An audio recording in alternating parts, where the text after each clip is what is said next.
ಸ್ನೇಹಿತರೆ, ಆರ್‌ಆರ್‌ಬಿಯಲ್ಲಿ ಖಾಲಿ ಇರತಕ್ಕಂಥ ಅಸಿಸ್ಟೆಂಟ್ ಲೋಕೋ ಪೈಲಟ್ ಹುದ್ದೆಗಳಿಗೆ ಸಂಬಂಧಪಟ್ಟಂತೆ ಇವಾಗ ಅರ್ಜಿನ ಸಲ್ಲಿಸೋದಕ್ಕೆ ಪ್ರಾರಂಭವಾಗಿದೆ. ಅಂದರೆ ಇಲ್ಲಿ ಖಾಲಿ ಇರತಕ್ಕಂಥ ಈ ಒಂದು ಹುದ್ದೆಗಳಿಗೆ ಸಂಬಂಧಪಟ್ಟಂತೆ ಅರ್ಜಿ ಸಲ್ಲಿಸುವ ಪ್ರಾರಂಭ ದಿನಾಂಕ ಬಂದ್ಬಿಟ್ಟು ಇಲ್ಲಿ 12/4/2025ರಿಂದ ಅಪ್ಲಿಕೇಶನ್ ಸ್ಟಾರ್ಟ್ ಆಗಿದ್ದು, ಈ ಒಂದು ಡೇಟಿಂದ ನೀವು ಇಲ್ಲಿ 11/5/2025 ತನಕ ಅಪ್ಲಿಕೇಶನ್ನ ಹಾಕ್ಬೋದಾಗಿರುತ್ತೆ. ಈ ಒಂದು ಅಪ್ಲೈ ಮಾಡೋ ಲಿಂಕನ್ನು ನಮ್ಮ ಟೆಲಿಗ್ರಾಮ್ ಗ್ರೂಪಲ್ಲಿ ಕೊಟ್ಟಿರ್ತೀನಿ. ಎಲಿಜಿಬಲ್ ಆಗಿರ್ತಕ್ಕಂಥವ್ರು ಇವಾಗ ನಾನು ಹೇಳುವಂಥ ಒಂದು ಹಂತಗಳನ್ನು ಫಾಲೋ ಮಾಡ್ಕೊಂಡು ಅರ್ಜಿನ ಸಲ್ಲಿಸ್ಬೋದು. ಇನ್ನು ಇದಕ್ಕೂ ಮುಂಚೆ ಇಲ್ಲಿ ಖಾಲಿ ಇರತಕ್ಕಂಥ ಹುದ್ದೆಗಳಿಗೆ ಸಂಬಂಧಪಟ್ಟಂತೆ ನೋಟಿಫಿಕೇಷನ್ ಬಗ್ಗೆ ಮಾಹಿತಿನ ತಿಳಿಸಿಕೊಟ್ಟಿದ್ದೀನಿ. ಆ ಒಂದು ವಿಡಿಯೋನು ಕೂಡ ಈ ಒಂದು ವಿಡಿಯೋದ ಎಂಡ್ ಸ್ಕ್ರೀನಲ್ಲೇ ಕೊಟ್ಟಿರ್ತೀನಿ. ಯಾರೆಲ್ಲ ಇಲ್ಲಿ ಖಾಲಿ ಇರತಕ್ಕಂಥ ಹುದ್ದೆಗಳಿಗೆ ಸಂಬಂಧಪಟ್ಟಂತೆ ಅರ್ಜಿನ ಸಲ್ಲಿಸ್ಬೇಕಂತ ಅಂದ್ಕೊಂಡಿರ್ತಾರಲ್ಲ, ಆ ಒಂದು ವಿಡಿಯೋದಲ್ಲಿ ಹೇರಿರ್ತಕ್ಕಂಥ ಮಾಹಿತಿಗಳನ್ನ ಸರಿಯಾಗಿ ಚೆಕ್ ಮಾಡ್ಕೊಂಡು ಎಲಿಜಿಬಲ್ ಆಗಿರ್ತಕ್ಕಂಥ ಪ್ರತಿಯೊಬ್ಬರು ಕೂಡ ಇಲ್ಲಿ ಅರ್ಜಿನ ಸಲ್ಲಿಸ್ಬೋದು. ಇನ್ನು ಇವತ್ತಿನ ಈ ಒಂದು ವಿಡಿಯೋದಲ್ಲಿ ಮೇನಾಗಿ ನಾವು ಈ ಒಂದು ಆರ್‌ಆರ್‌ಬಿಯಲ್ಲಿ ಖಾಲಿ ಇರತಕ್ಕಂಥ ಈ ಒಂದು ಅಸಿಸ್ಟೆಂಟ್ ಲೋಕೋ ಪೈಲಟ್ ಹುದ್ದೆಗಳಿಗೆ ಸಂಬಂಧಪಟ್ಟಂತೆ ಮೊಬೈಲ್ ಮೂಲಕ ಯಾವ ರೀತಿ ಅರ್ಜಿನ ಸಲ್ಲಿಸೋದು ಅಂತ ನೋಡ್ತಾ ಹೋಗೋಣ. ಅದೇ ರೀತಿ ಒಂದು ವಿಡಿಯೋನ ಯಾರಾದರೂ ಹೊಸದಾಗಿ ನೋಡ್ತಿದ್ರೆ ಸಬ್ಸ್ಕ್ರೈಬ್ ಮಾಡ್ಕೊಳ್ಳಿ. ಇತ್ತು ಹುದ್ದೆಗಳು ಖಾಲಿ ಇದಾವೆ. ಇನ್ನು ನಾನು ಟೆಲಿಗ್ರಾಮ್ ಗ್ರೂಪಲ್ಲಿ ಕೊಟ್ಟಿರ್ತಕ್ಕಂಥ ಲಿಂಕ್ ಮೇಲೆ ಕ್ಲಿಕ್ ಮಾಡಿದ ತಕ್ಷಣ ಡೈರೆಕ್ಟಾಗಿ ನಿಮಗೆ ಈ ರೀತಿ ಪೇಜ್ ಓಪನ್ ಆಗುತ್ತಲ್ಲ, ಇಲ್ಲಿ ಕೆಳಗಡೆ ಸ್ವೈಪ್ ಮಾಡ್ತಾ ಬನ್ನಿ. ಸ್ವೈಪ್ ಮಾಡ್ತಾ ಬಂದರೆ ಇಲ್ಲಿ ಮೇಲ್ಗಡೆ ಒಂದು ಅಪ್ಲೈ ಅಂತ ಆಪ್ಷನ್ ಕೊಟ್ಟಿರ್ತಾರೆ. ಈ ಒಂದು ಆಪ್ಷನ್ ಮೇಲೆ ಕ್ಲಿಕ್ ಮಾಡಿಕೊಡಿ. ಇಲ್ಲಿ ಇವಾಗ ಎಲ್ಲರೂ ಕೂಡ ಆರ್‌ಆರ್‌ಬಿಯಲ್ಲಿ ಖಾಲಿ ಇರತಕ್ಕಂಥ ಹುದ್ದೆಗಳಿಗೆ ಸಂಬಂಧಪಟ್ಟಂತೆ ಅಪ್ಲಿಕೇಶನ್ನ ಹಾಕಿರ್ತೀರಿ. ನೀವೇನಾದರೂ ಹಾಕದಿದ್ದಲ್ಲಿ ಅಥವಾ ಈ ಒಂದು ಆರ್‌ಆರ್‌ಬಿಯಲ್ಲಿ ಖಾಲಿ ಇರತಕ್ಕಂಥ ಹುದ್ದೆಗಳಿಗೆ ಸಂಬಂಧಪಟ್ಟಂತೆ ಹೊಸದಾಗಿ ಅರ್ಜಿನ ಸಲ್ಲಿಸ್ತಾ ಇದ್ರೆ ಮೊದಲಾಗಿ ಅಕೌಂಟನ್ನು ಕ್ರಿಯೇಟ್ ಮಾಡ್ಕೋಬೇಕು. ಅಕೌಂಟನ್ನು ಯಾವ ರೀತಿ ಕ್ರಿಯೇಟ್ ಮಾಡ್ಬೇಕಂದ್ರೆ ಕ್ರಿಯೇಟ್ ಆನ್ ಅಕೌಂಟ್ ಮೇಲೆ ಕ್ಲಿಕ್ ಮಾಡ್ಕೊಂಡು ಮೊದಲದಾಗಿ ನೀವು ಇಲ್ಲಿ ಅಕೌಂಟನ್ನು ಕ್ರಿಯೇಟ್ ಮಾಡ್ಕೋಬೇಕು. ಈ ಒಂದು ಆಪ್ಷನ್ ಮೇಲೆ ಕ್ಲಿಕ್ ಮಾಡ್ಕೊಳ್ಳಿ. ಕ್ಲಿಕ್ ಮಾಡಿದ ತಕ್ಷಣ ಇರ್ತ ಬರುತ್ತಲ್ಲ, ಓಕೆ ಮೇಲೆ ಕ್ಲಿಕ್ ಮಾಡ್ಕೊಳ್ಳಿ. ಕ್ಲಿಕ್ ಮಾಡ್ಕೊಂಡು ಇಲ್ಲಿ ಕಾಣ್ತಿರ್ತಕ್ಕಂಥ ಪ್ರತಿಯೊಂದು ಕಾಲಮನ್ನು ಕೂಡ ಕರೆಕ್ಟಾಗಿ ಫಿಲ್ಅಪ್ ಮಾಡ್ಕೊಂಡು ನೀವು ಇಲ್ಲಿ ಮೊದಲದಾಗಿ ಅಕೌಂಟನ್ನು ಕ್ರಿಯೇಟ್ ಮಾಡ್ಕೋಬೇಕು. ಅಕೌಂಟ್ ಕ್ರಿಯೇಟ್ ಆದಮೇಲೆ ನೀವು ಇಲ್ಲಿ ಲಾಗಿನ್ ಆಗಿ ಅರ್ಜಿನ ಸಲ್ಲಿಸಬೇಕಾಗತ್ತೆ. ಇವಾಗ ಡೈರೆಕ್ಟಾಗಿ ನಾವು ಇಲ್ಲಿ ಲಾಗಿನ್ ಆಗಿ ಯಾವ ರೀತಿ ಅರ್ಜಿನ ಸಲ್ಲಿಸೋದು ಅಂತ ನೋಡ್ತಾ ಹೋಗೋಣ. ಅದಕ್ಕೋಸ್ಕರ ಈ ಒಂದು ಅಪ್ಲೈ ಮೇಲೆ ಕ್ಲಿಕ್ ಮಾಡಿದ ತಕ್ಷಣ ಈ ರೀತಿ ಬಂದಿರುತ್ತಲ್ಲ, ಇಲ್ಲಿ ಕೆಳಗಡೆ ಕಾಣ್ತಿರ್ತಕ್ಕಂಥ ಈ ಒಂದು ಆಲ್ರೆಡಿ ಹ್ಯಾವ್ ಆನ್ ಅಕೌಂಟ್ ಮೇಲೆ ಕ್ಲಿಕ್ ಮಾಡ್ಕೋಬೇಕು. ಕ್ಲಿಕ್ ಮಾಡಿದ ತಕ್ಷಣ ಈ ರೀತಿ ಬರುತ್ತೆ. ಇಲ್ಲಿ ಮತ್ತೆ ಎರಡು ಆಪ್ಷನ್ ಕೊಟ್ಟಿರ್ತಾರೆ. ಅದೇ ರೀತಿ ಲಾಗಿನ್ ವಿತ್ ಆರ್‌ಆರ್‌ಬಿ ಅಕೌಂಟ್ ಅಂತ ಕೊಟ್ಟಿರ್ತಾರಲ್ಲ, ನೀವು ಇಲ್ಲಿ ಯಾವುದ್ರ ಮೂಲಕ ಲಾಗಿನ್ ಆಗ್ಬೇಕಂತ ಅನ್ಕೊಂಡಿರ್ತೀರಿ ಆ ಒಂದು ಆಪ್ಷನ್ ಮೇಲೆ ಕ್ಲಿಕ್ ಮಾಡಬೇಕಾಗತ್ತೆ. ನಾ ಇಲ್ಲಿ ಲಾಗಿನ್ ವಿತ್ ಆರ್‌ಆರ್‌ಬಿ ಅಕೌಂಟ್ ಅಂತ ಕೊಟ್ಟಿದಾರಲ್ಲ, ಇದ್ರ ಮೂಲಕ ನಾ ಇಲ್ಲಿ ಲಾಗಿನ್ ಆಗ್ತಾ ಇದ್ದೀನಿ. ಅದಕ್ಕೋಸ್ಕರ ಈ ಒಂದು ಆಪ್ಷನ್ ಮೇಲೆ ಕ್ಲಿಕ್ ಮಾಡ್ತೀನಿ. ಕ್ಲಿಕ್ ಮಾಡಿದ ತಕ್ಷಣ ಈ ರೀತಿ ಬರ್ತಲ್ಲ, ಇಲ್ಲಿ ನಾವು ಇದಕ್ಕೂ ಮುಂಚೆ ಅಕೌಂಟನ್ನು ಕ್ರಿಯೇಟ್ ಮಾಡುವಾಗ ಕೊಟ್ಟಿರ್ತಕ್ಕಂಥ ಮೇಲ್ ಐಡಿ ಅಥವಾ ಮೊಬೈಲ್ ಸಂಖ್ಯೆಯನ್ನು ಇಲ್ಲಿ ಫಸ್ಟಲ್ಲಿ ಕೊಟ್ಟಿರ್ತಕ್ಕಂಥ ಈ ಒಂದು ಕಾಲಮಲ್ಲಿ ಫಿಲ್ಅಪ್ ಮಾಡ್ಕೋಬೇಕು. ಅದನ್ನ ಫಿಲ್ಅಪ್ ಮಾಡ್ಕೊಳ್ಳಿ. ಫಿಲ್ಅಪ್ ಮಾಡ್ಕೊಂಡು ಇಲ್ಲಿ ನೀವು ಇದಕ್ಕೂ ಮುಂಚೆ ಯಾವ ಒಂದು ಪಾಸ್ವರ್ಡ್ನ ಸೆಟ್ ಮಾಡಿರ್ತೀರಿ ಆ ಒಂದು ಪಾಸ್ವರ್ಡ್ನ ಫಿಲ್ಅಪ್ ಮಾಡ್ಕೋಬೇಕು. ಫಿಲ್ಅಪ್ ಮಾಡ್ಕೊಂಡು ಕೆಳಗಡೆ ಸ್ವೈಪ್ ಮಾಡ್ತಾ ಬಂದು ಇಲ್ಲಿ ಕಾಣ್ತಿರ್ತಕ್ಕಂಥ ಈ ಒಂದು ಚೆಕ್ ಬಾಕ್ಸನ್ನು ಟಿಕ್ ಮಾಡ್ಕೊಂಡು ಇಲ್ಲಿ ಕೆಳಗಡೆ ಕಾಣ್ತಿರ್ತಕ್ಕಂಥ ಈ ಒಂದು ಲಾಗಿನ್ ಮೇಲೆ ಕ್ಲಿಕ್ ಮಾಡ್ಕೊಳ್ಳಿ. ಆ ಒಂದು ಲಾಗಿನ್ ಮೇಲೆ ಕ್ಲಿಕ್ ಮಾಡಿದ ತಕ್ಷಣ ಮತ್ತೆ ಡೈರೆಕ್ಟಾಗಿ ಈ ರೀತಿ ಪೇಜ್ ಓಪನ್ ಆಗುತ್ತೆ. ಇಲ್ಲಿ OTP ಕೂಡ ಸೆಂಡ್ ಆಗುತ್ತೆ. ನಾವಿಲ್ಲಿ OTPಯನ್ನು ಯಾವುದಕ್ಕೆ ಸೆಂಡ್ ಮಾಡ್ಕೋಬೇಕಂತ ಕೂಡ ಕೆಳಗಡೆ ಆಪ್ಷನ್ ಕೊಟ್ಟಿರ್ತಾರೆ. ನೀವಿಲ್ಲಿ ನಿಮ್ಮ ಮೇಲ್ ಐಡಿಗೆ OTP ಬರ್ಬೇಕಂದ್ರೆ ಇಲ್ಲಿ ಸೈಡಲ್ಲಿ ಕಾಣ್ತಿರ್ತಕ್ಕಂಥ ಸೆಂಡ್ OTP ಟು ಇಮೇಲ್ ಅಂತ ಕೊಟ್ಟಿರ್ತಾರೆ. ಇದ್ರ ಮೇಲೆ ಕ್ಲಿಕ್ ಮಾಡ್ಕೋಬೇಕು. ನಿಮ್ಮ ಮೊಬೈಲ್ ಸಂಖ್ಯೆಗೆ OTP ಬರ್ಬೇಕಂದ್ರೆ ಇಲ್ಲಿ ಸೈಡಲ್ಲಿ ಕಾಣ್ತಿರ್ತಕ್ಕಂಥ ಸೆಂಡ್ OTP ಟು ಫೋನ್ ಅಂತ ಕೊಟ್ಟಿರ್ತಾರಲ್ಲ, ಇದ್ರ ಮೇಲೆ ನೀವು ಇಲ್ಲಿ ಕ್ಲಿಕ್ ಮಾಡಬೇಕಾಗತ್ತೆ. ನಾ ಇಲ್ಲಿ ಫೋನ್ ಅಂತ ಕೊಡ್ತೀನಿ. ಸೆಂಡ್ OTP ಟು ಫೋನ್ ಅಂತ ಕೊಟ್ಟಿದ್ದಾರೆ, ಅದ್ರ ಮೇಲೆ ಕ್ಲಿಕ್ ಮಾಡ್ತೀನಿ. ಕ್ಲಿಕ್ ಮಾಡಿದ ತಕ್ಷಣ ಇಲ್ಲಿ ನಾವು ಇಲ್ಲಿ OTPಯನ್ನು ಫಿಲ್ಅಪ್ ಮಾಡಬೇಕಾಗತ್ತೆ. ಆ ಒಂದು OTPನ ನಾನು ಇಲ್ಲಿ ಕೊಟ್ಟಿರ್ತಕ್ಕಂಥ ಕಾಲಮಲ್ಲಿ ಫಿಲ್ಅಪ್ ಮಾಡಿದ್ದೀನಿ. ಫಿಲ್ಅಪ್ ಮಾಡ್ಕೊಂಡು ಇಲ್ಲಿ ಕೆಳಗಡೆ ಕಾಣ್ತಿರ್ತಕ್ಕಂಥ ಈ ಒಂದು ಲಾಗಿನ್ ಮೇಲೆ ಕ್ಲಿಕ್ ಮಾಡಬೇಕಾಗತ್ತೆ. ಇನ್ನು ಲಾಗಿನ್ ಮೇಲೆ ಕ್ಲಿಕ್ ಮಾಡಿದ ತಕ್ಷಣ ಮತ್ತೆ ಡೈರೆಕ್ಟಾಗಿ ಈ ರೀತಿ ಪೇಜ್ ಓಪನ್ ಆಗುತ್ತಲ್ಲ, ಇಲ್ಲಿ ಕೆಳಗಡೆ ಸ್ವೈಪ್ ಮಾಡ್ತಾ ಬನ್ನಿ. ಸ್ವೈಪ್ ಮಾಡ್ತಾ ಬಂದರೆ ಇಲ್ಲಿ ಅಕೌಂಟ್ ವೆರಿಫೈಡ್ ವಿತ್ ಆಧಾರ್ ಅಂತ ಕೊಟ್ಟಿದ್ದಾರೆ. ಅಂದರೆ ನೀವು ಕೂಡ ಅಕೌಂಟ್ ನಿಮ್ದು ಏನಾದರೂ ಆಧಾರ್ ವಿತ್ ವೆರಿಫೈಡ್ ಆಗದಿದ್ದಲ್ಲಿ ಅದನ್ನ ವೆರಿಫೈ ಮಾಡ್ಕೊಳ್ಳಿ. ವೆರಿಫೈ ಮಾಡ್ಕೊಂಡು ಇಲ್ಲಿ ಕೆಳಗಡೆ ಸ್ವೈಪ್ ಮಾಡ್ತಾ ಬನ್ನಿ. ಸ್ವೈಪ್ ಮಾಡ್ತಾ ಬಂದ್ರೆ ಇಲ್ಲಿ ಕೆಳಗಡೆ ಆನ್ಲೈನ್ ಅಪ್ಲಿಕೇಶನ್ ಅಂತ ಒಂದು ಆಪ್ಷನ್ ಕೊಟ್ಟಿರ್ತಾರಲ್ಲ, ಈ ಒಂದು ಆಪ್ಷನ್ ಮೇಲೆ ಕ್ಲಿಕ್ ಮಾಡ್ಕೊಳ್ಳಿ. ಇನ್ನು ಕ್ಲಿಕ್ ಮಾಡಿದ ತಕ್ಷಣ ಈ ರೀತಿ ಬರುತ್ತೆ. ಇಲ್ಲಿ ಡೈರೆಕ್ಟಾಗಿ ಕೆಳಗಡೆ ಸ್ವೈಪ್ ಮಾಡ್ತಾ ಬಂದರೆ ಇಲ್ಲಿ ನಾವು ಇಲ್ಲಿ ಅಪ್ಲಿಕೇಶನ್ನ ಹಾಕ್ಬೋದು. ಇಲ್ಲಿ ಇವಾಗ ನಾವು ಯಾವ ರೀತಿ ಅಪ್ಲಿಕೇಶನ್ನ ಹಾಕುವುದು ಅಂತ ನೋಡ್ತಾ ಹೋಗೋಣ. ಇಲ್ಲಿ ಮೊದಲದಾಗಿ ನಾವು ಸೆಲೆಕ್ಟ್ ದಿ ಆರ್‌ಆರ್‌ಬಿ ಅಂತ ಕೊಟ್ಟಿರ್ತಾರಲ್ಲ, ಅಂದರೆ ಈ ಒಂದು ಆಪ್ಷನ್ ಮೇಲೆ ಕ್ಲಿಕ್ ಮಾಡ್ಕೋಬೇಕು. ಕ್ಲಿಕ್ ಮಾಡ್ಕೊಂಡು ನಾವಿಲ್ಲಿ ಯಾವ ಒಂದು ಆರ್‌ಆರ್‌ಬಿಯಲ್ಲಿ ಖಾಲಿ ಇರ್ತಕ್ಕಂಥ ಹುದ್ದೆಗಳಿಗೆ ಅರ್ಜಿನ ಸಲ್ಲಿಸ್ತಾ ಇರ್ತೀವಿ ಆ ಒಂದು ಆರ್‌ಆರ್‌ಬಿಯನ್ನು ಸೆಲೆಕ್ಟ್ ಮಾಡಬೇಕಾಗತ್ತೆ. ಇಲ್ಲಿ ನಮ್ಮ ಕರ್ನಾಟಕದಲ್ಲಿ ಯಾವುದೇ ರೀತಿ ಆರ್‌ಆರ್‌ಬಿಗಳನ್ನ ಕೊಟ್ಟಿಲ್ಲ. ಅಂದರೆ ಬೆಂಗಳೂರು ಆಗಿರ್ಬೋದು, ಹುಬ್ಬಳ್ಳಿ ಆಗಿರ್ಬೋದು, ಈ ರೀತಿಯಲ್ಲಿ ಯಾವುದೇ ರೀತಿ ಆರ್‌ಆರ್‌ಬಿಯನ್ನು ಕೊಟ್ಟಿಲ್ಲ. ಅದಕ್ಕೋಸ್ಕರ ನಾವಿಲ್ಲಿ ಬೇರೆ ಆರ್‌ಆರ್‌ಬಿಯಲ್ಲಿ ಅಪ್ಲಿಕೇಶನ್ನ ಹಾಕಬಹುದು. ಅಂದರೆ ನಾವಿಲ್ಲಿ ಇವಾಗ ಯಾವ ಒಂದು ಆರ್‌ಆರ್‌ಬಿಗೆ ಸಂಬಂಧಪಟ್ಟಂತೆ ಅಪ್ಲಿಕೇಶನ್ನ ಹಾಕ್ತಾ ಇರ್ತೀವಿ ಆ ಒಂದು ಆಪ್ಷನ್ ನಾವಿಲ್ಲಿ ಸೆಲೆಕ್ಟ್ ಮಾಡಬೇಕಾಗತ್ತಾ. ನಾ ಇಲ್ಲಿ ಚೆನ್ನೈ ಅಂತ ಕೊಡ್ತೀನಿ. ನೀವು ಕೂಡ ಇದೇ ರೀತಿಯಾಗಿ ಯಾವೊಂದು ಆರ್‌ಆರ್‌ಬಿಯಲ್ಲಿ ಖಾಲಿ ಇರ್ತಕ್ಕಂಥ ಹುದ್ದೆಗಳಿಗೆ ಅರ್ಜಿನ ಸಲ್ಲಿಸ್ತಾ ಇರ್ತಾರೆ ಆ ಒಂದು ಆಪ್ಷನ್ನ ನೀವು ಇಲ್ಲಿ ಸೆಲೆಕ್ಟ್ ಮಾಡ್ಕೊಳ್ಳಿ. ಸೆಲೆಕ್ಟ್ ಮಾಡ್ಕೊಂಡು ಇಲ್ಲಿ ಕೆಳಗಡೆ ಕಾಣ್ತಿರ್ತಕ್ಕಂಥ ಚೆಕ್ ಬಾಕ್ಸನ್ನು ಟಿಕ್ ಮಾಡ್ಕೊಂಡು ಇಲ್ಲಿ ಮುಂದ್ಗಡೆ ಕಾಣ್ತಿರ್ತಕ್ಕಂಥ ಈ ಒಂದು ನೆಕ್ಸ್ಟ್ ಮೇಲೆ ನೀವು ಇಲ್ಲಿ ಕ್ಲಿಕ್ ಮಾಡಬೇಕಾಗತ್ತೆ. ಇನ್ನು ಆ ಒಂದು ನೆಕ್ಸ್ಟ್ ಮೇಲೆ ಕ್ಲಿಕ್ ಮಾಡಿದ ತಕ್ಷಣ ಈ ರೀತಿ ಬಂದಿರುತ್ತೆ. ಆದರೆ ನಾವು ಇಲ್ಲಿ ಇದಕ್ಕೂ ಮುಂಚೆ ಅಕೌಂಟನ್ನು ಕ್ರಿಯೇಟ್ ಮಾಡುವಾಗ ಕೊಟ್ಟಿರತಕ್ಕಂಥ ಎಲ್ಲ ಮಾಹಿತಿನೂ ಕೂಡ ಇಲ್ಲಿ ಆಟೋಮೆಟಿಕ್ ಆಗಿ ತೊಗೊಂಡಿರುತ್ತೆ. ನಾವಿಲ್ಲಿ ಮೇಲ್ಗಡೆ ಕಾಣ್ತಿರ್ತಕ್ಕಂಥ ಒಂದು ಇಂಟು ಮೇಲೆ ಕ್ಲಿಕ್ ಮಾಡ್ಕೋಬೇಕು. ಇನ್ನು ಕ್ಲಿಕ್ ಮಾಡಿದ ತಕ್ಷಣ ಈ ರೀತಿ ಬರ್ತಲ್ಲ, ಇಲ್ಲಿ ಕೆಳಗಡೆ ಸ್ವೈಪ್ ಮಾಡ್ತಾ ಬನ್ನಿ. ನಿಮಗೆ ಇದಕ್ಕೂ ಮುಂಚೆ ಹೇಳಿದ್ದೀನಿ, ನಾವಿಲ್ಲಿ ಅಕೌಂಟನ್ನು ಕ್ರಿಯೇಟ್ ಮಾಡುವಾಗ ಕೊಟ್ಟಿರ್ತಕ್ಕಂಥ ಎಲ್ಲ ಮಾಹಿತಿನೂ ಕೂಡ ಇಲ್ಲಿ ಆಟೋಮೆಟಿಕ್ ಆಗಿ ಬಂದಿರುತ್ತೆ. ಇವಾಗ ಡೈರೆಕ್ಟಾಗಿ ಕೆಳಗಡೆ ಸ್ವೈಪ್ ಮಾಡ್ತಾ ಬಂದರೆ ಇಲ್ಲಿ ಮೊದಲಾಗಿ ನಾವು ಇಲ್ಲಿ ಮೆರಿಟಲ್ ಸ್ಟೇಟಸನ್ನು ಸೆಲೆಕ್ಟ್ ಮಾಡಬೇಕಾಗತ್ತೆ. ಅದಕ್ಕೋಸ್ಕರ ಇಲ್ಲಿ ಕಾಣ್ತಿರ್ತಕ್ಕಂಥ ಈ ಒಂದು ಸೆಲೆಕ್ಟ್ ಮೇಲೆ ಕ್ಲಿಕ್ ಮಾಡ್ಕೊಳ್ಳಿ. ಕ್ಲಿಕ್ ಮಾಡ್ಕೊಂಡು ನಿಮಗೆ ಇಲ್ಲಿ ಕೊಟ್ಟಿರ್ತಕ್ಕಂಥ ಆಪ್ಷನ್ಗಳಲ್ಲಿ ಯಾವ ಒಂದು ಆಪ್ಷನ್ ಅಪ್ಲೈ ಆಗುತ್ತಾ ಆ ಒಂದು ಆಪ್ಷನ್ನ ಸೆಲೆಕ್ಟ್ ಮಾಡ್ಕೊಳ್ಳಿ. ಇನ್ನು ಮುಂದ್ಗಡೆ ಕೊಟ್ಟಿರ್ತಕ್ಕಂಥ ಕಾಲಮಲ್ಲಿ ರಿಲಿಜನ್ನು ಕೂಡ ಸೆಲೆಕ್ಟ್ ಮಾಡಬೇಕಾಗತ್ತೆ. ಅದಕ್ಕೋಸ್ಕರ ಇಲ್ಲಿ ಕಾಣ್ತಿರ್ತಕ್ಕಂಥ ಸೆಲೆಕ್ಟ್ ಮೇಲೆ ಕ್ಲಿಕ್ ಮಾಡ್ಕೊಂಡು ಇಲ್ಲಿ ನಿಮ್ಮ ರಿಲಿಜನ್ ಯಾವುದಿರುತ್ತಾ ಆ ಒಂದು ಆಪ್ಷನ್ನ ಸೆಲೆಕ್ಟ್ ಮಾಡ್ಕೊಳ್ಳಿ. ಇದನ್ನು ಸೆಲೆಕ್ಟ್ ಮಾಡ್ಕೊಂಡು ಇಲ್ಲಿ ಮುಂದ್ಗಡೆ ಕೊಟ್ಟಿರ್ತಕ್ಕಂಥ ಕಾಲಮಲ್ಲಿ ಮದರ್ ಟಂಗ್ ಅಂತ ಕೊಟ್ಟಿರ್ತಾರೆ, ಇಲ್ಲಿ ಸೆಲೆಕ್ಟ್ ಮೇಲೆ ಕ್ಲಿಕ್ ಮಾಡ್ಕೊಂಡು ಕನ್ನಡ ಅಂತ ನಾವಿಲ್ಲಿ ಸೆಲೆಕ್ಟ್ ಮಾಡಬೇಕಾಗತ್ತೆ. ಈ ರೀತಿಯಾಗಿ ಸೆಲೆಕ್ಟ್ ಮಾಡ್ಕೊಳ್ಳಿ. ಸೆಲೆಕ್ಟ್ ಮಾಡ್ಕೊಂಡು ಮತ್ತೆ ಕೆಳಗಡೆ ಸ್ವೈಪ್ ಮಾಡ್ತಾ ಬಂದರೆ ಇವಾಗ ನಾವಿಲ್ಲಿ ಎಕ್ಸಾಮಿನೇಷನ್ ಲ್ಯಾಂಗ್ವೇಜನ್ನು ಕೂಡ ಸೆಲೆಕ್ಟ್ ಮಾಡಬೇಕಾಗತ್ತೆ. ಅದಕ್ಕೋಸ್ಕರ ಇಲ್ಲಿ ಕಾಣ್ತಿರ್ತಕ್ಕಂಥ ಸೆಲೆಕ್ಟ್ ಮೇಲೆ ಕ್ಲಿಕ್ ಮಾಡ್ಕೊಳ್ಳಿ. ನೀವು ಇಲ್ಲಿ ಎಕ್ಸಾಮಿನೇಷನ್ನ ಯಾವ ಒಂದು ಲ್ಯಾಂಗ್ವೇಜಲ್ಲಿ ಬರೀಬೇಕಂತ ಅಂದ್ಕೊಂಡಿರ್ತೀರಿ ಆ ಒಂದು ಆಪ್ಷನ್ನ ನೀವು ಇಲ್ಲಿ ಸೆಲೆಕ್ಟ್ ಮಾಡಬೇಕಾಗತ್ತೆ. ನಾನು ಕನ್ನಡ ಅಂತ ಕೊಡ್ತೀನಿ, ನೀವು ಕೂಡ ಯಾವ ಒಂದು ಲ್ಯಾಂಗ್ವೇಜಲ್ಲಿ ಎಕ್ಸಾಮನ್ನು ಬರೀಬೇಕಂತ ಅಂದ್ಕೊಂಡಿರ್ತೀರಿ ಆ ಒಂದು ಆಪ್ಷನ್ನ ಸೆಲೆಕ್ಟ್ ಮಾಡ್ಕೋಬೋದು. ಇನ್ನು ಇಲ್ಲಿ ಮುಂದುಗಡೆ ಕೊಟ್ಟಿರ್ತಕ್ಕಂಥ ಈ ಒಂದು ಕಾಲಮ್ಗಳಲ್ಲಿ ನಿಮ್ಮ ದೇಹದ ಮೇಲೆ ಇರತಕ್ಕಂಥ ಪರ್ಮನೆಂಟ್ ಬಾಡಿ ಮಾರ್ಕನ್ನು ಫಿಲಪ್ ಮಾಡಬೇಕಾಗತ್ತೆ. ಟೋಟಲಾಗಿ ಇಲ್ಲಿ 2 ಮಾರ್ಕನ್ನು ಕಂಪಲ್ಸರಿಯಾಗಿ ಫಿಲಪ್ ಮಾಡಲೇಬೇಕಾಗತ್ತೆ. ಕರೆಕ್ಟಾಗಿ ಒಂದು ಬಾಡಿ ಮಾರ್ಕನ್ನು ಫಿಲಪ್ ಮಾಡ್ಕೊಳ್ಳಿ. ಇನ್ನು ಫಿಲಪ್ ಮಾಡ್ಕೊಂಡು ಕೆಳಗಡೆ ಸ್ವೈಪ್ ಮಾಡ್ತಾ ಬಂದ್ರೆ ಇಲ್ಲಿ ನೀವು ನಿಮ್ಮ ಕ್ಯಾಟಗರಿಯನ್ನು ಕೂಡ ಸೆಲೆಕ್ಟ್ ಮಾಡಬೇಕಾಗತ್ತೆ. ಅದಕ್ಕೋಸ್ಕರ ಇಲ್ಲಿ ಕೆಳಗಡೆ ಕಾಣ್ತಿರ್ತಕ್ಕಂಥ ಈ ಒಂದು ಸೆಲೆಕ್ಟ್ ಮೇಲೆ ಕ್ಲಿಕ್ ಮಾಡ್ಕೊಳ್ಳಿ. ಕ್ಲಿಕ್ ಮಾಡಿದ ತಕ್ಷಣ ಈ ರೀತಿ ಬರ್ತಲ್ಲ, ಇಲ್ಲಿ ಕೊಟ್ಟಿರ್ತಕ್ಕಂಥ ಲಿಸ್ಟಲ್ಲಿ ನಿಮ್ಮ ಕ್ಯಾಟಗರಿ ಯಾವುದಿರುತ್ತಾ ಆ ಒಂದು ಆಪ್ಷನ್ನ ಸೆಲೆಕ್ಟ್ ಮಾಡ್ಕೋಬೇಕು. ಸೆಲೆಕ್ಟ್ ಮಾಡಿದ ತಕ್ಷಣ ಈ ರೀತಿ ಬರುತ್ತಾ, ಇಲ್ಲಿ ಕೆಳಗಡೆ ಕಾಣ್ತಿರ್ತಕ್ಕಂಥ ಐ ಅಂಡರ್ಸ್ಟುಡ್ ಅಗ್ರಿ ಅಂತ ಕೊಟ್ಟಿರ್ತಾರಲ್ಲ ಅದ್ರ ಮೇಲೆ ಕ್ಲಿಕ್ ಮಾಡ್ಕೋಬೇಕು. ಇನ್ನು ಕ್ಲಿಕ್ ಮಾಡಿದ ತಕ್ಷಣ ಇಲ್ಲಿ ಈ ರೀತಿ ಬಂದಿರುತ್ತಲ್ಲ, ಇವಾಗ ನಾವು ಇಲ್ಲಿ ಕೊಟ್ಟಿರ್ತಕ್ಕಂಥ ಕಾಲಮ್ಗಳನ್ನು ಕೂಡ ಫಿಲಪ್ ಮಾಡಬೇಕು. ಇಲ್ಲಿ ಕೊಟ್ಟಿರ್ತಕ್ಕಂಥ ಕಾಲಮ್ಗಳನ್ನು ಯಾವ ರೀತಿ ಫಿಲಪ್ ಮಾಡ್ಬೇಕಂದ್ರೆ ಇಲ್ಲಿ ಫಸ್ಟಲ್ಲಿ ಕೊಟ್ಟಿರ್ತಕ್ಕಂಥ ಕಾಲಮಲ್ಲಿ ನೇಮ್ ಆಫ್ ದಿ ಟ್ರೈಬ್ ಅಂತ ಕೊಟ್ಟಿರ್ತಾರೆ. ಅಂದರೆ ಇಲ್ಲಿ ಕೊಟ್ಟಿರ್ತಕ್ಕಂಥ ಕಾಲಮಲ್ಲಿ ನಿಮ್ಮ ಕ್ಯಾಸ್ಟ್ ನೇಮನ್ನು ಫಿಲಪ್ ಮಾಡ್ಕೋಬೇಕಾಗತ್ತೆ, ಅದನ್ನ ಫಿಲಪ್ ಮಾಡ್ಕೊಳ್ಳಿ. ಇನ್ನು ಕಮ್ಯುನಿಟಿ ಸರ್ಟಿಫಿಕೇಟ್ ನಂಬರ್ ಅಂತ ಕೊಟ್ಟಿರ್ತಾರಲ್ಲ, ಅಂದರೆ ನಿಮ್ಮ ಕ್ಯಾಸ್ಟ್ ಸರ್ಟಿಫಿಕೇಟ್ ನಂಬರ್ನ ಫಿಲಪ್ ಮಾಡ್ಕೋಬೇಕು. ಇನ್ನು ಕಮ್ಯುನಿಟಿ ಸರ್ಟಿಫಿಕೇಟ್ ಇಶ್ಯೂಯಿಂಗ್ ಅಥಾರಿಟಿ ಅಂತ ಕೊಟ್ಟಿರ್ತಾರೆ, ಅಂದರೆ ನಿಮಗೆ ಇಲ್ಲಿ ಒಂದು ಕ್ಯಾಸ್ಟ್ ಸರ್ಟಿಫಿಕೇಟನ್ನು ಯಾವೊಂದು ಅಥಾರಿಟಿ ಇಶ್ಯೂ ಮಾಡಿರುತ್ತಾ ಅದನ್ನು ಕೂಡ ನೀವು ಇಲ್ಲಿ ಸೆಲೆಕ್ಟ್ ಮಾಡಬೇಕಾಗತ್ತೆ. ಇದು ಕೂಡ ನಿಮ್ಮ ಕ್ಯಾಸ್ಟ್ ಸರ್ಟಿಫಿಕೇಟಲ್ಲೇ ಇರುತ್ತೆ. ಕರೆಕ್ಟಾಗಿ ಚೆಕ್ ಮಾಡ್ಕೊಂಡು ನೀವು ಇಲ್ಲಿ ಸೆಲೆಕ್ಟ್ ಮಾಡ್ಬೋದಾಗಿರುತ್ತೆ. ಇಲ್ಲಿ ಪ್ರತಿಯೊಂದು ಆಪ್ಷನ್ನು ಕೂಡ ಕೊಟ್ಟಿರ್ತಾರೆ, ಕರೆಕ್ಟಾಗಿ ಚೆಕ್ ಮಾಡ್ಕೊಂಡು ನೀವು ಇಲ್ಲಿ ಸೆಲೆಕ್ಟ್ ಮಾಡ್ಕೋಬೋದು. ಇನ್ನು ಇದಾದಮೇಲೆ ಇಲ್ಲಿ ಕೆಳಗಡೆ ಕೊಟ್ಟಿರ್ತಕ್ಕಂಥ ಕಾಲಮಲ್ಲಿ community certificate date of issue ಅಂತ ಕೊಟ್ಟಿರ್ತಾರೆ, ಅಂದರೆ ನಿಮ್ಮ ಒಂದು ಕ್ಯಾಸ್ಟ್ ಸರ್ಟಿಫಿಕೇಟ್ ಇರುತ್ತಲ್ಲ ಅದನ್ನು ಇಶ್ಯೂ ಮಾಡಿರ್ತಕ್ಕಂಥ ಡೇಟ್ನು ಕೂಡ ನೀವು ಇಲ್ಲಿ ಸೆಲೆಕ್ಟ್ ಮಾಡ್ಕೋಬೇಕಾಗತ್ತೆ. ಈ ಒಂದು ಆಪ್ಷನ್ ಮೇಲೆ ಕ್ಲಿಕ್ ಮಾಡ್ಕೊಂಡು ಇನ್ನು ಇದಾದಮೇಲೆ ಇಲ್ಲಿ ಪ್ರೀ ಟ್ರಾವೆಲ್ ಇರುತ್ತೆ, ಅಂದರೆ ನೀವು ಇಲ್ಲಿ ಎಕ್ಸಾಮ್ಗೆ ಸಂಬಂಧಪಟ್ಟಂತೆ ಏನಾದರೂ ಅಡ್ಮಿಟ್ ಕಾರ್ಡ್ನ ಬಿಡುಗಡೆ ಮಾಡಿದ ಮೇಲೆ ಇಲ್ಲಿ ಪ್ರೀ ಟ್ರಾವೆಲ್ ಪಾಸ್ ಸಿಗುತ್ತಾ ಟ್ರೈನ್ ಅದು. ನೀವೇನಾದರೂ ಇಲ್ಲಿ ಎಸ್ ಅಂತ ಕೊಟ್ಟರೆ ಮಾತ್ರ ನಿಮಗೆ ಪ್ರೀ ಟ್ರಾವೆಲ್ ಪಾಸ್ ಸಿಗುತ್ತಾ, ನೋ ಅಂತ ಕೊಟ್ಟರೆ ಯಾವುದೇ ರೀತಿ ಟ್ರಾವೆಲ್ ಪಾಸ್ ಸಿಗಂಗಿಲ್ಲ. ಆದಷ್ಟು ಎಲ್ಲರೂ ಕೂಡ ಇಲ್ಲಿ ಎಸ್ ಅಂತ ಟಿಕ್ ಮಾಡ್ಕೊಳ್ಳಿ. ಇನ್ನು ಎಸ್ ಅಂತ ಕೊಟ್ಟ ತಕ್ಷಣ ಇಲ್ಲಿ ನಿಮಗೆ ನಿಯರೆಸ್ಟ್ ಆಗಿರತಕ್ಕಂಥ ರೈಲ್ವೆ ಸ್ಟೇಷನ್ ಯಾವುದಿರುತ್ತೋ ಆ ಒಂದು ರೈಲ್ವೆ ಸ್ಟೇಷನ್ನ ನೀವು ಇಲ್ಲಿ ಫಿಲಪ್ ಮಾಡಬೇಕಾಗತ್ತಾ. ಇಷ್ಟು ನೀವು ಇಲ್ಲಿ ಕರೆಕ್ಟಾಗಿ ಮಾಹಿತಿಯನ್ನು ಫಿಲಪ್ ಮಾಡ್ಕೊಳ್ಳಿ. ಫಿಲಪ್ ಮಾಡ್ಕೊಂಡು ಇಲ್ಲಿ ಕೆಳಗಡೆ ಕಾಣ್ತಿರ್ತಕ್ಕಂಥ ಅಪ್ಲೋಡ್ ಡಾಕ್ಯುಮೆಂಟ್ ಮೇಲೆ ಕ್ಲಿಕ್ ಮಾಡ್ಕೊಂಡು ನಿಮ್ಮ ಕ್ಯಾಸ್ಟ್ ಸರ್ಟಿಫಿಕೇಟು ಕೂಡ ನೀವು ಇಲ್ಲಿ ಅಪ್ಲೋಡ್ ಮಾಡಬೇಕಾಗತ್ತಾ. ಇಲ್ಲಿ ಸೈಜ್ ಬಂದ್ಬಿಟ್ಟು 400 KB ಕಡಿಮೆ ಇರತಕ್ಕಂಥ ಸೈಜಲ್ಲಿ ನೀವು ಇಲ್ಲಿ ಅಪ್ಲೋಡ್ ಮಾಡ್ಕೋಬೋದು. PDF ಫಾರ್ಮೆಟಲ್ಲಿ ನೀವು ಇಲ್ಲಿ ನಿಮ್ಮ ಕ್ಯಾಸ್ಟ್ ಸರ್ಟಿಫಿಕೇಟನ್ನು ಅಪ್ಲೋಡ್ ಮಾಡಬೇಕಾಗತ್ತೆ. ಕರೆಕ್ಟಾಗಿ ಕ್ಲಿಯರ್ ಆಗಿರ್ತಕ್ಕಂಥ ಒಂದು ಡಾಕ್ಯುಮೆಂಟ್ಗಳನ್ನ ಅಪ್ಲೋಡ್ ಮಾಡ್ಕೊಳ್ಳಿ. ಇಷ್ಟು ಒಂದು ಕ್ಯಾಸ್ಟ್ ಸರ್ಟಿಫಿಕೇಟ್ ಬಗ್ಗೆ ಮಾಹಿತಿಯನ್ನು ಫಿಲಪ್ ಮಾಡ್ಕೊಂಡು ಕೆಳಗಡೆ ಸ್ವೈಪ್ ಮಾಡ್ತಾ ಬಂದರೆ ಇಲ್ಲಿ ಅಡ್ರೆಸ್ ಬಗ್ಗೆ ನಾವು ಇದಕ್ಕೂ ಮುಂಚೆ ಮಾಹಿತಿಯನ್ನು ಕೊಟ್ಟಿರ್ತೀವಿ. ನೀವೇನಾದರೂ ಚೇಂಜಸನ್ನು ಮಾಡಬೇಕಂತ ಅಂತ ಅಂದ್ಕೊಂಡಿದ್ರೆ ಚೇಂಜಸನ್ನು ಮಾಡ್ಕೋಬೋದು. ನಾನು ಇಲ್ಲಿ ಚೇಂಜಸನ್ನು ಮಾಡ್ತಾ ಇಲ್ಲ, ಅದಕ್ಕೋಸ್ಕರ ಕೆಳಗಡೆ ಸ್ವೈಪ್ ಮಾಡ್ತಾ ಬರ್ತೀನಿ. ಸ್ವೈಪ್ ಮಾಡ್ತಾ ಬಂದು ಇಲ್ಲಿ ಕೆಳಗಡೆ ಕಾಣ್ತಿರ್ತಕ್ಕಂಥ ಸೇವ್ ಮೇಲೆ ಕ್ಲಿಕ್ ಮಾಡ್ಕೋಬೇಕು. ಸೇವ್ ಮೇಲೆ ಕ್ಲಿಕ್ ಮಾಡ್ಕೊಂಡು ಮತ್ತೆ ನೀವು ಇಲ್ಲಿ ನೆಕ್ಸ್ಟ್ ಮೇಲೆ ಕ್ಲಿಕ್ ಮಾಡಬೇಕಾಗುತ್ತೆ. ಆ ಒಂದು ನೆಕ್ಸ್ಟ್ ಮೇಲೆ ಕ್ಲಿಕ್ ಮಾಡಿದ ತಕ್ಷಣ ಈ ರೀತಿ ಬರುತ್ತೆ, ಪರ್ಸನಲ್ ಡೀಟೇಲ್ಸ್ ಸೇವ್ ಸಕ್ಸಸ್ಫುಲಿ ಅಂತ ಬರುತ್ತೆ. ಇವಾಗ ಇಲ್ಲಿ ಕಾಣ್ತಿರ್ತಕ್ಕಂಥ ಈ ಒಂದು ಇಂಟು ಮೇಲೆ ಕ್ಲಿಕ್ ಮಾಡ್ಕೊಳ್ಳಿ. ಇನ್ನು ಕ್ಲಿಕ್ ಮಾಡಿದ ತಕ್ಷಣ ಈ ರೀತಿ ಬಂದಿರುತ್ತಲ್ಲ, ಇವಾಗ ಇಲ್ಲಿ ಅದರ್ ಇನ್ಫಾರ್ಮೇಷನ್ ಅಂತ ಕೊಟ್ಟಿರ್ತಾರೆ. ಇಲ್ಲಿ ನಾವು ಇನ್ನಿತರ ಮಾಹಿತಿಯನ್ನು ಕೂಡ ಕೊಡಬೇಕಾಗತ್ತೆ. ಅಂದರೆ ಇಲ್ಲಿ ಕೆಳಗಡೆ ಸ್ವೈಪ್ ಮಾಡ್ತಾ ಬಂದರೆ ನೀವೇನಾದರೂ ಮಾಜಿ ಸೈನಿಕ ಅಭ್ಯರ್ಥಿಗಾಗಿದ್ದರೆ ಇಲ್ಲಿ ಎಸ್ ಅಂತ ಟಿಕ್ ಮಾಡ್ಕೋಬೇಕು. ಇಲ್ಲದಲ್ಲಿ ನೋ ಅಂತ ಇರುತ್ತೆ, ಅದನ್ನ ಟಿಕ್ ಮಾಡ್ಕೊಳ್ಳಿ. ಅಂದರೆ ನಾವು ಇಲ್ಲಿ ಇದಕ್ಕೂ ಮುಂಚೆ ಕೊಟ್ಟಿರ್ತೀವಲ್ಲ ಅದು ಆಟೋಮೆಟಿಕ್ಕಾಗಿ ಇಲ್ಲಿ ತೊಗೊಂಡಿರುತ್ತೆ. ನೀವೇನಾದರೂ ಹೊಸದಾಗಿ ಅರ್ಜಿನ ಸಲ್ಲಿಸ್ತಾ ಇದ್ದರೆ ಮಾತ್ರ ಇಲ್ಲಿ ಸೆಲೆಕ್ಟ್ ಮಾಡ್ಕೊಳ್ಳಿ. ಇನ್ನು ಇದಾದಮೇಲೆ ನೀವೇನಾದರೂ EBC ಅಂದರೆ ಎಕನಾಮಿಕಲಿ ಬ್ಯಾಕ್ವರ್ಡ್ ಕ್ಲಾಸ್ ಅಭ್ಯರ್ಥಿ ಆಗಿದ್ದರೆ ಇಲ್ಲಿ ಎಸ್ ಅಂತ ಟಿಕ್ ಮಾಡ್ಕೋಬೇಕು. ಇಲ್ಲದಲ್ಲಿ ನೋ ಅಂತ ಟಿಕ್ ಮಾಡ್ಕೋಬೇಕಾಗತ್ತೆ.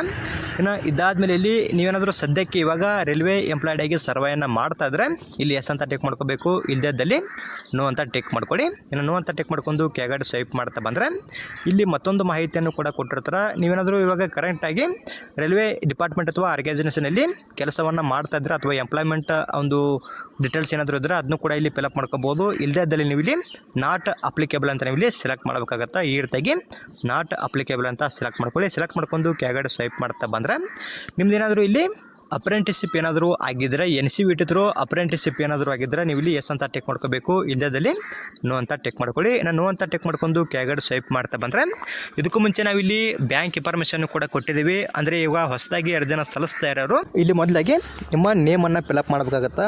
ಈ ಒಂದು ಕಾಲಮಲ್ಲಿ ನಿಮ್ಮ ನೇಮನ್ನು ಫಿಲಪ್ ಮಾಡ್ಕೊಳ್ಳಿ. ಇನ್ನು ಅಕೌಂಟ್ ನಂಬರ್ನ ಫಿಲಪ್ ಮಾಡ್ಕೋಬೇಕು. ಮತ್ತು ಇಲ್ಲಿ ಕೆಳಗಡೆ ಕೊಟ್ಟಿರ್ತಕ್ಕಂಥ ಕಾಲಮಲ್ಲಿ IFSC ಕೋಡನ್ನು ಫಿಲಪ್ ಮಾಡ್ಕೊಂಡು ಇಲ್ಲಿ ಕೆಳಗಡೆ ಕಾಣ್ತಿರ್ತಕ್ಕಂಥ ಒಂದು ಕನ್ಫರ್ಮ್ ಮೇಲೆ ಕ್ಲಿಕ್ ಮಾಡಿದ ತಕ್ಷಣ ಇಲ್ಲಿ ನಿಮ್ಮ ಬ್ಯಾಂಕ್ ನೇಮು ಮತ್ತು ಒಂದು ಬ್ಯಾಂಕ್ ಅಡ್ರೆಸ್ ಬಂದ್ಬಿಟ್ಟು ಆಟೋಮೆಟಿಕ್ಕಾಗಿ ತೊಗೊಳುತ್ತೆ. ಇಷ್ಟು ಮಾಹಿತಿ ಆಟೋಮೆಟಿಕ್ಕಾಗಿ ಬಂದ ತಕ್ಷಣ ಇಲ್ಲಿ ಕೆಳಗಡೆ ಕಾಣ್ತಿರ್ತಕ್ಕಂಥ ಸೇವ್ ಮೇಲೆ ಕ್ಲಿಕ್ ಮಾಡ್ಕೊಂಡು ಇಲ್ಲಿ ಮುಂದ್ಗಡೆ ಕಾಣ್ತಿರ್ತಕ್ಕಂಥ ಒಂದು ನೆಕ್ಸ್ಟ್ ಮೇಲೆ ಕ್ಲಿಕ್ ಮಾಡಬೇಕಾಗತ್ತೆ. ಇಲ್ಲಿ ಸೇವ್ ಮೇಲೆ ಕ್ಲಿಕ್ ಮಾಡಿದ ತಕ್ಷಣ ಇರ್ತ ಬರ್ತಲ್ಲ, ಮತ್ತು ನೀವು ಇಲ್ಲಿ ನೆಕ್ಸ್ಟ್ ಮೇಲೆ ಕ್ಲಿಕ್ ಮಾಡ್ಕೊಳ್ಳಿ. ಇನ್ನು ನೆಕ್ಸ್ಟ್ ಮೇಲೆ ಕ್ಲಿಕ್ ಮಾಡಿದ ತಕ್ಷಣ ಇಲ್ಲಿ ಕೆಳಗಡೆ ಸ್ವೈಪ್ ಮಾಡ್ತಾ ಬನ್ನಿ. ಇವಾಗ ನಾವಿಲ್ಲಿ ಎಜುಕೇಷನ್ ಕ್ವಾಲಿಫಿಕೇಷನ್ ಬಗ್ಗೆ ಮಾಹಿತಿಯನ್ನು ಫಿಲಪ್ ಮಾಡಬೇಕಾಗತ್ತೆ.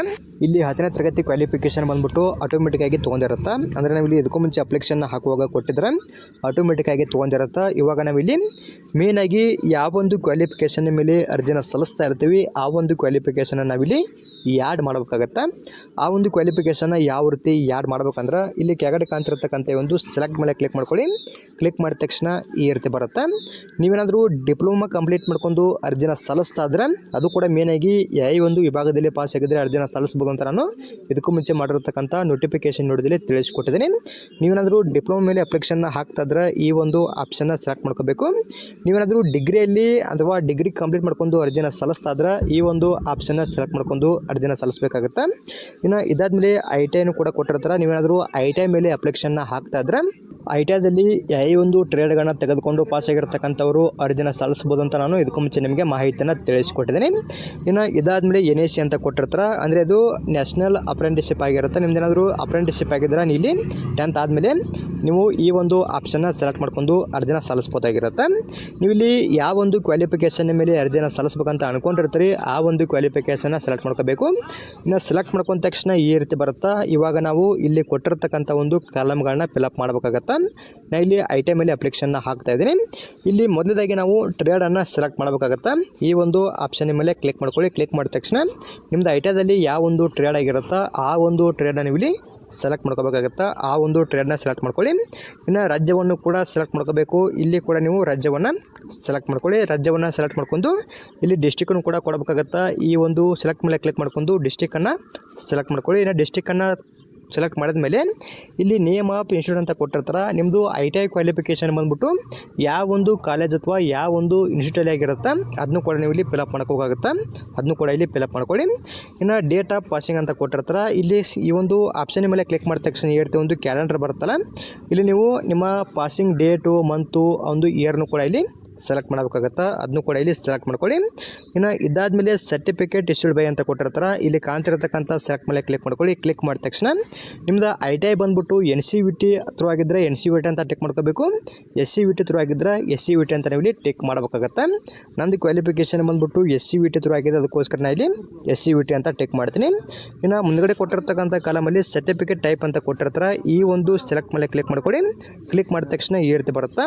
ಇಲ್ಲಿ ನಿಮ್ಮದು NCVT ಥ್ರೂ ಒಂದು ಕ್ವಾಲಿಫಿಕೇಷನ್ ಆಗಿದ್ದರೆ ಇಲ್ಲಿ NTC ಅಂತ ಕೊಟ್ಟಿರ್ತಾರಲ್ಲ, ನ್ಯಾಷನಲ್ ಟ್ರೇಡ್ ಸರ್ಟಿಫಿಕೇಟ್ ಅಂತ ಈ ಒಂದು ಆಪ್ಷನ್ನ ಸೆಲೆಕ್ಟ್ ಮಾಡ್ಕೋಬೇಕು. ನಿಮ್ದೇನಾದರೂ SCVT ಥ್ರೂ ಆ ಒಂದು ಕ್ವಾಲಿಫಿಕೇಷನ್ ಕಂಪ್ಲೀಟ್ ಆಗಿದ್ರೆ ಇಲ್ಲಿ ಕೆಳಗಡೆ ಕಾಣ್ತಿರ್ತಕ್ಕಂಥ STC ಅಂತ ಕೊಟ್ಟಿರ್ತಾರಲ್ಲ, ಅಂದರೆ ಸ್ಟೇಟ್ ಟ್ರೇಡ್ ಸರ್ಟಿಫಿಕೇಟ್ ಅಂತ ಕೊಟ್ಟಿರ್ತಾರಲ್ಲ, ಈ ಒಂದು ಆಪ್ಷನ್ನ ನೀವು ಇಲ್ಲಿ ಸೆಲೆಕ್ಟ್ ಮಾಡಬೇಕಾಗತ್ತೆ.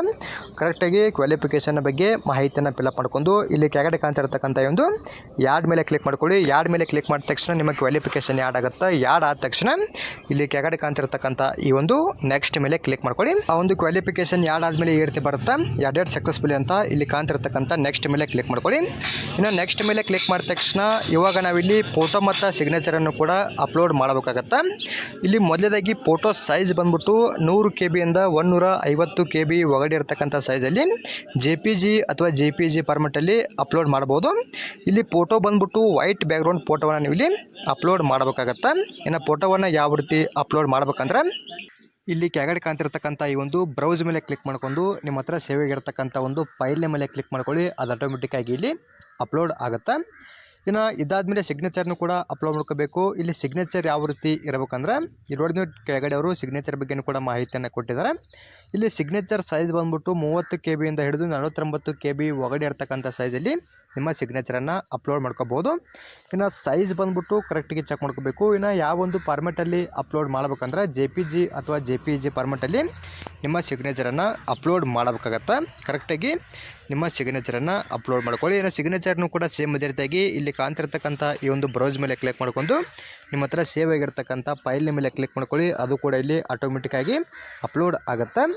ಇನ್ನು ಅಪ್ಲೋಡ್ ಆದ ತಕ್ಷಣ ಕೆಳಗಡೆ ಸ್ವೈಪ್ ಮಾಡ್ತಾ ಬಂದು ಇಲ್ಲಿ ಕೆಳಗಡೆ ಕಾಣ್ತಿರ್ತಕ್ಕಂಥ ಒಂದು ಸೇವ್ ಮೇಲೆ ಕ್ಲಿಕ್ ಮಾಡ್ಕೊಳ್ಳಿ. ಸೇವ್ ಆಗುತ್ತೆ. ಸೇವ್ ಆದ ತಕ್ಷಣ ಇಲ್ಲಿ ಮುಂದ್ಗಡೆ ಕಾಣ್ತಿರ್ತಕ್ಕಂಥ ಈ ಒಂದು ನೆಕ್ಸ್ಟ್ ಮೇಲೆ ಕ್ಲಿಕ್ ಮಾಡ್ಕೊಳ್ಳಿ. ಆ ಒಂದು ನೆಕ್ಸ್ಟ್ ಮೇಲೆ ಕ್ಲಿಕ್ ಮಾಡಿದ ತಕ್ಷಣ ಮತ್ತೆ ಡೈರೆಕ್ಟಾಗಿ ಏರ್ತಿ ಪೇಜ್ ಓಪನ್ ಆಗುತ್ತೆ. ಇಲ್ಲಿ ನಾವು CBT 2 ಒಂದು ಎಕ್ಸಾಮಿನಿಗೆ ಸಂಬಂಧಪಟ್ಟಂತೆ ಇಲ್ಲಿ ಒಂದು ಪಾರ್ಟನ್ನು ನಾವಿಲ್ಲಿ ಸೆಲೆಕ್ಟ್ ಮಾಡಬೇಕಾಗತ್ತೆ. ಅಂದರೆ ಇಲ್ಲಿ ಪಾರ್ಟ್ B ಬಂದ್ಬಿಟ್ಟು ನಾವಿಲ್ಲಿ ಯಾವ ಒಂದು ಕ್ವಾಲಿಫಿಕೇಷನ್ನ ಪಾಸ್ ಮಾಡ್ಕೊಂಡು ಅಪ್ಲಿಕೇಶನ್ನ ಹಾಕಿರ್ತೀವಿ ಅದಕ್ಕೆ ಸಂಬಂಧಪಟ್ಟಂಥ ಸಪ್ರೇಟಾಗಿರ್ತಕ್ಕಂಥ ಸಿಲೆಬಸ್ ಇರುತ್ತೆ. ಅದಕ್ಕೋಸ್ಕರ ನಾವಿಲ್ಲಿ ಮೊದಲದಾಗಿ ಈ ಒಂದು ಸೆಲೆಕ್ಟ್ ಮೇಲೆ ಕ್ಲಿಕ್ ಮಾಡ್ಕೊಂಡು ಇಲ್ಲಿ ಕೆಳಗಡೆ ಕಾಣ್ತಿರ್ತಕ್ಕಂಥ ಈ ಒಂದು ಟ್ರೇಡ್ನ ಸೆಲೆಕ್ಟ್ ಮಾಡ್ಕೊಳ್ಳಿ. ಅಂದರೆ ನೀವು ಇಲ್ಲಿ ಯಾವ ಒಂದು ಟ್ರೇಡ್ ಮೇಲೆ ಅಪ್ಲಿಕೇಶನ್ನ ಹಾಕ್ತಾ ಇರ್ತೀರಿ ಆ ಒಂದು ಟ್ರೇಡ್ನ ನೀವು ಇಲ್ಲಿ ಸೆಲೆಕ್ಟ್ ಮಾಡಬೇಕಾಗತ್ತೆ. ಇನ್ನು ಅದನ್ನು ಸೆಲೆಕ್ಟ್ ಮಾಡ್ಕೊಂಡು ಕೆಳಗಡೆ ಸ್ವೈಪ್ ಮಾಡ್ತಾ ಬಂದ್ರೆ ನೀವು ಇಲ್ಲಿ ವಾಪಸ್ಸಾಗಿ ಆ ಒಂದು RRBಯನ್ನು ಕೂಡ ಸೆಲೆಕ್ಟ್ ಮಾಡ್ಕೋಬೋದು. ಅಂದರೆ ಏನಾದರೂ ಮತ್ತೆ ನೀವು ಇಲ್ಲಿ ಬೇರೆ RRBಗೆ ಸಂಬಂಧಪಟ್ಟಂತೆ ಅಪ್ಲಿಕೇಶನ್ನ ಹಾಕ್ಬೇಕಂತ ಅಂದ್ಕೊಂಡಿದ್ರೆ ಇಲ್ಲಿ ಕೂಡ ವಾಪಸ್ಸಾಗಿ ಚೇಂಜಸ್ ಮಾಡ್ಕೋಬೋದು. ಇನ್ನು ಇದಾದಮೇಲೆ ಇಲ್ಲಿ ಆ ಒಂದು ಪೋಸ್ಟ್ ಪರ್ಪಸ್ನು ಕೂಡ ಕೊಟ್ಟಿದ್ದಾರೆ. ಯಾಕಂದರೆ ಇಲ್ಲಿ ಖಾಲಿ ಇರ್ತಕ್ಕಂಥ ಪೋಸ್ಟ್ ನೇಮ್ ಬಂದ್ಬಿಟ್ಟು ALP ಹುದ್ದೆಗಳು ಮಾತ್ರ ಖಾಲಿ ಇರ್ತಾವೆ. ಅದಕ್ಕೋಸ್ಕರ ಇಲ್ಲಿ ಅದು ಆಟೋಮೆಟಿಕ್ಕಾಗಿ ಒಂದೇ ಪೋಸ್ಟ್ ಬಂದಿರುತ್ತೆ. ಇಲ್ಲಿ ಕೆಳಗಡೆ ಕಾಣ್ತಿರ್ತಕ್ಕಂಥ ಒಂದು ಚೆಕ್ ಬಾಕ್ಸನ್ನು ಟಿಕ್ ಮಾಡ್ಕೊಳ್ಳಿ. ಟಿಕ್ ಮಾಡ್ಕೊಂಡು ಕೆಳಗಡೆ ಸ್ವೈಪ್ ಮಾಡ್ತಾ ಬಂದರೆ ಇಲ್ಲಿ ಕೆಳಗಡೆ ಕಾಣ್ತಿರ್ತಕ್ಕಂಥ 2 ಚೆಕ್ ಬಾಕ್ಸನ್ನು ಟಿಕ್ ಮಾಡ್ಕೊಳ್ಳಿ. ಇನ್ನು ಟಿಕ್ ಮಾಡ್ಕೊಂಡು ಇಲ್ಲಿ ಕೊಟ್ಟಿರ್ತಕ್ಕಂಥ ಈ ಒಂದು ಕಾಲಮಲ್ಲಿ ನಿಮ್ಮ ಪ್ಲೇಸನ್ನು ಫಿಲಪ್ ಮಾಡ್ಕೋಬೇಕಾಗತ್ತೆ. ಪ್ಲೇಸನ್ನು ಫಿಲಪ್ ಮಾಡ್ಕೊಂಡು ಇಲ್ಲಿ ಕೆಳಗಡೆ ಕಾಣ್ತಿರ್ತಕ್ಕಂಥ ಒಂದು ಪ್ರಿವ್ಯೂ ಅಪ್ಲಿಕೇಶನ್ ಮೇಲೆ ನೀವು ಇಲ್ಲಿ ಕ್ಲಿಕ್ ಮಾಡಬೇಕಾಗತ್ತೆ. ಪ್ರಿವ್ಯೂ ಅಪ್ಲಿಕೇಶನ್ ಮೇಲೆ ಕ್ಲಿಕ್ ಮಾಡಿದ ತಕ್ಷಣ ಮತ್ತೆ ಡೈರೆಕ್ಟಾಗಿ ಏರ್ತಿ ಬಂದಿರುತ್ತೆ. ಇಲ್ಲಿ ನಿಮ್ಮ ಅಪ್ಲಿಕೇಶನ್ ಪ್ರಿವ್ಯೂವನ್ನು ಕೊಟ್ಟಿರ್ತಾರೆ. ಇಲ್ಲಿ ಕೊಟ್ಟಿರ್ತಕ್ಕಂಥ ಮಾಹಿತಿಗಳನ್ನು ಕರೆಕ್ಟಾಗಿ ಚೆಕ್ ಮಾಡಬೇಕಾಗತ್ತೆ. ಏನಾದರೂ ಮಾಹಿತಿಗಳು ತಪ್ಪಾಗಿದ್ದರೆ ವಾಪಸ್ಸಾಗಿ ಇಲ್ಲಿ ಕೆಳಗಡೆ ಕಾಣ್ತಿರ್ತಕ್ಕಂಥ ಎಡಿಟ್ ಮೇಲೆ ಕ್ಲಿಕ್ ಮಾಡ್ಕೊಂಡು ಆ ಒಂದು ಮಾಹಿತಿಯನ್ನು ವಾಪಸ್ಸಾಗಿ ನೀವು ಇಲ್ಲಿ ಕರೆಕ್ಷನ್ ಮಾಡ್ಕೋಬೋದು. ಇನ್ನು ಎಲ್ಲ ಮಾಹಿತಿನೂ ಕೂಡ ಸರಿಯಾಗಿದ್ದರೆ ಇಲ್ಲಿ ಕಾಣ್ತಿರ್ತಕ್ಕಂಥ ಚೆಕ್ ಬಾಕ್ಸನ್ನು ಟಿಕ್ ಮಾಡ್ಕೊಂಡು ಇಲ್ಲಿ ಸೈಡಲ್ಲಿ ಕಾಣ್ತಿರ್ತಕ್ಕಂಥ ಈ ಒಂದು ಸಬ್ಮಿಟ್ ಮೇಲೆ ಕ್ಲಿಕ್ ಮಾಡ್ಕೊಳ್ಳಿ. ಆ ಒಂದು ಸಬ್ಮಿಟ್ ಮೇಲೆ ಕ್ಲಿಕ್ ಮಾಡಿದ ತಕ್ಷಣ ಮತ್ತೆ ಡೈರೆಕ್ಟಾಗಿ ಏರ್ತಿ ಬರುತ್ತಾ. ಇಲ್ಲಿ ಮತ್ತೊಂದು ಸರಿ ನೀವು ಇಲ್ಲಿ ಈ ಒಂದು ಸಬ್ಮಿಟ್ ಮೇಲೆ ಕ್ಲಿಕ್ ಮಾಡಬೇಕಾಗತ್ತೆ. ಆ ಒಂದು ಸಬ್ಮಿಟ್ ಮೇಲೆ ಕ್ಲಿಕ್ ಮಾಡಿದ ತಕ್ಷಣ ಮತ್ತೆ ಡೈರೆಕ್ಟಾಗಿ ಏರ್ತಿ ಪೇಜ್ ಓಪನ್ ಆಗುತ್ತೆ. ಇವಾಗ ನಾವಿಲ್ಲಿ ಎಕ್ಸಾಮಿನೇಷನ್ ಫೀಯನ್ನು ಪೇ ಮಾಡಬೇಕಾಗತ್ತೆ. ಇಲ್ಲಿ ಟೋಟಲಾಗಿ ಎಷ್ಟು ರೂಪಾಯಿ ಅಮೌಂಟನ್ನು ಪೇ ಮಾಡಬೇಕು ಅದರ ಬಗ್ಗೆ ಮಾಹಿತಿಯನ್ನು ಕೊಟ್ಟಿರ್ತಾರೆ. ಚೆಕ್ ಮಾಡ್ಕೊಂಡು ಇಲ್ಲಿ ಕೆಳಗಡೆ ಕಾಣ್ತಿರ್ತಕ್ಕಂಥ ಈ ಒಂದು ಪೇ ನೌ ಮೇಲೆ ನೀವು ಇಲ್ಲಿ ಕ್ಲಿಕ್ ಮಾಡ್ಕೊಳ್ಳಿ. ಆ ಒಂದು ಪೇ ನೌ ಮೇಲೆ ಕ್ಲಿಕ್ ಮಾಡಿದ ತಕ್ಷಣ ಮತ್ತೆ ಡೈರೆಕ್ಟಾಗಿ ಏರ್ತಿ ಪೇಜ್ ಓಪನ್ ಆಗುತ್ತೆ. ಇಲ್ಲಿ ನೀವು ಈ ಒಂದು ಎಕ್ಸಾಮಿನೇಷನ್ ಫೀಯನ್ನು ಕ್ರೆಡಿಟ್ ಕಾರ್ಡ್ ಆಗಿರ್ಬೋದು, ಡೆಬಿಟ್ ಕಾರ್ಡು, ಅದೇ ರೀತಿ ಇಂಟರ್ನೆಟ್ ಬ್ಯಾಂಕಿಂಗ್ ಆಗಿರ್ಬೋದು, ಅದೇ ರೀತಿ ಇಲ್ಲಿ UPI ಥ್ರೂ ಆಗಿರ್ಬೋದು, ಇದ್ರ ಮೂಲಕ ನೀವು ಇಲ್ಲಿ ಪೇಮೆಂಟನ್ನು ಮಾಡ್ಕೋಬೋದು. ನೀವು ಇಲ್ಲಿ ಯಾವುದ್ರ ಮೂಲಕ ಪೇಮೆಂಟನ್ನು ಮಾಡ್ಬೇಕಂತ ಅಂದ್ಕೊಂಡಿರ್ತೀರಿ ಆ ಒಂದು ಆಪ್ಷನ್ನ ಸೆಲೆಕ್ಟ್ ಮಾಡ್ಕೊಂಡು ಆ ಒಂದು ಪೇಮೆಂಟನ್ನು ಮಾಡಬೇಕು. ಇನ್ನು ಆ ಒಂದು ಪೇಮೆಂಟ್ ಸಕ್ಸಸ್ಫುಲಿ ಆದಮೇಲೆ ನೀವು ನಿಮ್ಮ ಫೈನಲ್ ಆಗಿರ್ತಕ್ಕಂಥ ಅಪ್ಲಿಕೇಶನ್ ಫಾರ್ಮನ್ನು ಪ್ರಿಂಟನ್ನು ತೊಗೋಬೋದಾಗಿರುತ್ತೆ. ಅದೇ ರೀತಿ ಈ ಒಂದು RRBಯಲ್ಲಿ ಖಾಲಿ ಇರತಕ್ಕಂಥ ಅಸಿಸ್ಟೆಂಟ್ ಲೋಕೋ ಪೈಲಟ್ ಹುದ್ದೆಗಳಿಗೆ ಸಂಬಂಧಪಟ್ಟಂತೆ ಮೊಬೈಲ್ ಮೂಲಕ ಯಾವ ರೀತಿ ಅರ್ಜಿನ ಸಲ್ಲಿಸುವುದು ಅದರ ಬಗ್ಗೆ ನಿಮಗೆ ಸಂಪೂರ್ಣವಾದ ಮಾಹಿತಿಯನ್ನು ತಿಳಿಸಿಕೊಟ್ಟಿದ್ದೀನಿ. ಅದೇ ರೀತಿ ನಿಮಗೆ ಇಲ್ಲಿ ಏನಾದರೂ ಡೌಟ್ಗಳಿದ್ದರೆ ಕಮೆಂಟ್ ಮಾಡಿ, ಅದರ ಬಗ್ಗೆಯೂ ಕೂಡ ಮತ್ತಷ್ಟು ಮಾಹಿತಿಯನ್ನು ತಿಳಿಸಿಕೊಡ್ತೀನಿ. ಇನ್ನು ಇದಕ್ಕೂ ಮುಂಚೆ ಮಾಡಿರ್ತಕ್ಕಂಥ ನೋಟಿಫಿಕೇಷನ್ ವಿಡಿಯೋನು ಕೂಡ ಈ ಒಂದು ವಿಡಿಯೋದ ಎಂಡ್ ಸ್ಕ್ರೀನಲ್ಲೇ ಕೊಟ್ಟಿರ್ತೀನಿ. ಯಾರೆಲ್ಲ ಇಲ್ಲಿ ಖಾಲಿ ಇರತಕ್ಕಂಥ ಹುದ್ದೆಗಳಿಗೆ ಸಂಬಂಧಪಟ್ಟಂತೆ ಅರ್ಜಿನ ಸಲ್ಲಿಸ್ಬೇಕಂತ ಅಂದ್ಕೊಂಡಿರ್ತೀರಿ ಆ ಒಂದು ವಿಡಿಯೋದಲ್ಲಿ ಹೇಳಿರ್ತಕ್ಕಂಥ ಮಾಹಿತಿಗಳನ್ನ ಸರಿಯಾಗಿ ಚೆಕ್ ಮಾಡ್ಕೊಂಡು ನೀವು ಇಲ್ಲಿ ಅಪ್ಲಿಕೇಶನ್ನ ಹಾಕ್ಬೋದು. ಇನ್ನು ಈ ಒಂದು ಅಪ್ಲೈ ಮಾಡೋ ಲಿಂಕನ್ನು ನಮ್ಮ ಟೆಲಿಗ್ರಾಮ್ ಗ್ರೂಪಲ್ಲಿ ಕೊಟ್ಟಿರ್ತೀನಿ. ಯಾರೆಲ್ಲ ಅರ್ಜಿನ ಸಲ್ಲಿಸ್ಬೇಕಂತ ಅಂದ್ಕೊಂಡಿರ್ತೀರಿ ಆ ಒಂದು ಲಿಂಕ್ ಮೇಲೆ ಕ್ಲಿಕ್ ಮಾಡ್ಕೊಂಡು ಅರ್ಜಿನ ಸಲ್ಲಿಸ್ಬೋದು. ನಿಮ್ಗೇನಾದರೂ ಲಿಂಕ್ ಸಿಗದೇ ಇದ್ದಲ್ಲಿ ಇಲ್ಲಿ ಮೇಲ್ಗಡೆ ಏನೊಂದು ಲಿಂಕ್ ಕಾಣ್ತಾ ಇದೆಯಲ್ಲ RRBapply.gov.in ಅಂತ ಈ ಒಂದು ಲಿಂಕನ್ನು ಡೈರೆಕ್ಟಾಗಿ ನೀವು ಕ್ರೋಮಲ್ಲಿ ಸರ್ಚ್ ಮಾಡಿದ್ರು ಕೂಡ ಈ ರೀತಿ ಒಂದು ವೆಬ್ಸೈಟ್ ಬರುತ್ತೆ. ಅಲ್ಲೂ ಕೂಡ ಡೈರೆಕ್ಟಾಗಿ ನೀವು ಅಪ್ಲಿಕೇಶನ್ನ ಹಾಕ್ಬೋದು. ಅದೇ ರೀತಿ ಈ ಒಂದು ಮಾಹಿತಿ ತಮಗೆ ಇಷ್ಟವಾದಲ್ಲಿ ನಮ್ಮ ಚಾನಲ್ನ ಸಬ್ಸ್ಕ್ರೈಬ್ ಮಾಡ್ಕೊಳ್ಳಿ, ಹಾಗೆ ಲೈಕ್ ಮಾಡಿರಿ. ನಿಮ್ಮ ಸ್ನೇಹಿತರು ಕೂಡ ಶೇರ್ ಮಾಡಿ, ಅವರು ಕೂಡ ಇಲ್ಲಿ ಖಾಲಿ ಇರ್ತಕ್ಕಂಥ ಹುದ್ದೆಗಳಿಗೆ ಸಂಬಂಧಪಟ್ಟಂತೆ ಅರ್ಜಿನ ಸಲ್ಲಿಸಲಿ. ಅದೇ ರೀತಿ ಮತ್ತೆ ಮುಂದಿನ ವಿಡಿಯೋದಲ್ಲಿ ಭೇಟಿಯಾಗೋಣ. Thanks for watching.